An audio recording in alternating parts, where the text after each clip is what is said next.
long night for Jesus. He had his last supper with his disciples.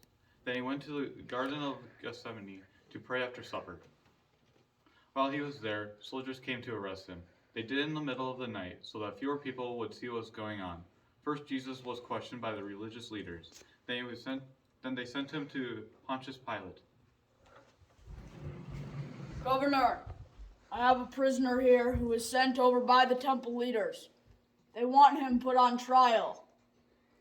Why do I care about some kind of religious problem? That's not my department. Well, I guess it's not just a religious problem. They say that this guy thinks he's their king. Now we're in my territory. It's a big part of my job to make sure these people never forget that Caesar is their only king. Bring him to me. Come here.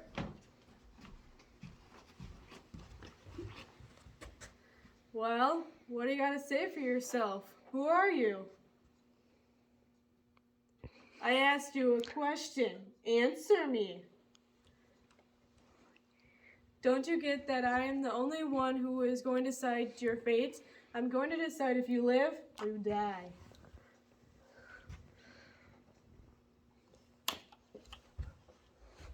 Pilate was pretty confused about why Jesus would not answer him. Usually people couldn't wait to make excuses to try to get out of trouble, but Jesus didn't seem to be at all afraid of Pilate. Okay, let me be specific. Are you the king of the Jews? That question is a trap. It's a good thing Jesus is keeping his mouth shut. Wait till he gets there. You say so? Of all the questions Jesus could have answered, why did he pick that one? And if he was going to answer that one, he should have just said, "Of course I'm not." This answer he gave is definitely going to get him in some trouble. So you are a king.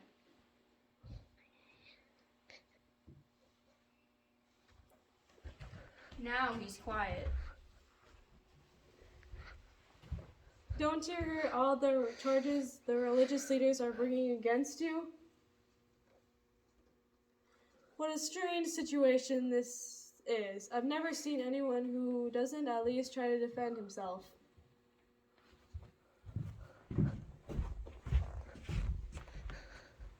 Pilate had a custom that made him kind of popular with the people of Jerusalem. Every year he would release one prisoner for them. So if there was someone they felt like had been unfairly treated by the Romans, they could ask Pilate to release them. Pilate figured they would want him to release Jesus. After all, he hadn't really done anything to be arrested for.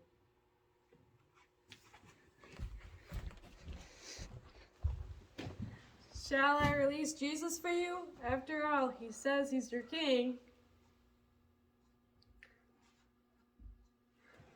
No, Barabbas.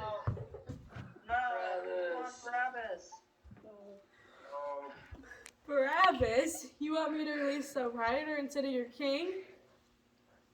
Yes, Barabbas. That's who we want.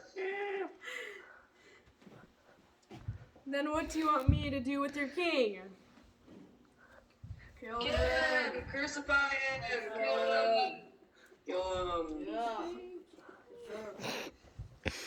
Why would I kill him? What has he done to deserve that?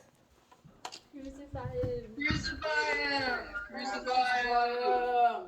Crucify him!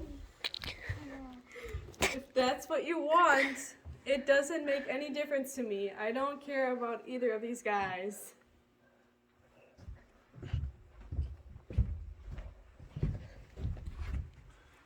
Pilate released the criminal Barabbas. Then, for no good reason at all, he had the soldiers whip and beat Jesus. Then he handed Jesus over to be crucified, a truly horrible way to die.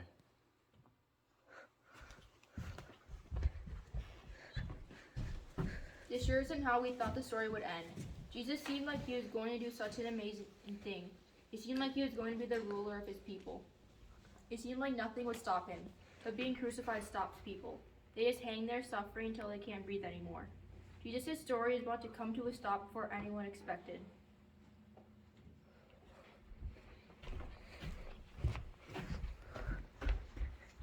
Pilate and the religious leaders were pretty sure that they were in charge that day when Jesus was arrested and put on trial. They were deciding what would happen to Jesus. What they didn't know was that God had some things he was still going to do. The story would stop for a moment, for a few days, but God wasn't done with what he had planned to accomplish through Jesus.